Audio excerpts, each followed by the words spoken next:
ആരിഫ് ഹുസൈൻ എന്ന് പറയുന്ന രണ്ട് പ്രഗത്ഭർ തമ്മിലുള്ള ഒരു സംവാദത്തിൻ്റെ കുറച്ച് കാര്യങ്ങൾ എനിക്ക് കാണാനിടവന്നു. ഇപ്പോൾ രണ്ടുപേരും പറഞ്ഞ ഒരു ഭാഷയാണ് എന്നിവിടെ നോട്ട് ചെയ്തത്.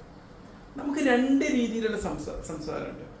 ഒന്ന് നമ്മുടെ ലോജിക് ബ്രെയിൻ ഉപയോഗിച്ച് കാര്യക്ഷമമായി കാര്യങ്ങളൊക്കെ ചിന്തിച്ച് പഠിച്ച് ചെയ്യുന്ന ഒരു സംസാരം. രണ്ടാമത്തെ ഒരു സംസാരം എന്ന് പറയുന്നത് എമോഷണൽ ബ്രെയിൻ്റെ ഒരു സംസാരമുണ്ട്. ഇപ്പോൾ ഒരു യുദ്ധം നടക്കുമ്പോൾ അങ്ങോട്ടടിക്കട ഇങ്ങോട്ടടിക്കട എന്ന് പറയുന്ന ഭാഷ അത് പലപ്പോഴും ഒരു എമോഷണൽ ബ്രെയിൻ്റെതായിരിക്കും. ആ സമയത്ത് ഒരു വൈകാരികത ഭയങ്കര വൈകാരികതയായിരിക്കും. ഇപ്പോൾ യുദ്ധത്തിൻ്റെ സമയത്ത് നമുക്ക് തന്നെ അറിയാം, നമ്മുടെ ഇന്ത്യയും പാകിസ്ഥാനും യുദ്ധം ഉണ്ടായ സമയത്ത് നമ്മളൊക്കെ പറഞ്ഞു പാകിസ്ഥാനികളെ എടുത്ത് പൊട്ടിക്കട. ഓരോ പാകിസ്ഥാനിൽ ബോംബ് വീഴുമ്പോൾ നമ്മൾ ഇവിടുന്ന് എന്തെടുത്തു? കൈയടിച്ചു. ആ ഒരു സമയത്ത് യുദ്ധം ഉണ്ടായി കഴിഞ്ഞാൽ ഒരു ഭാരതീയൻ എന്ന നിലയിൽ നമ്മളും ജീവൻ കൊടുക്കാൻ തയ്യാറാവും. ആ ഒരു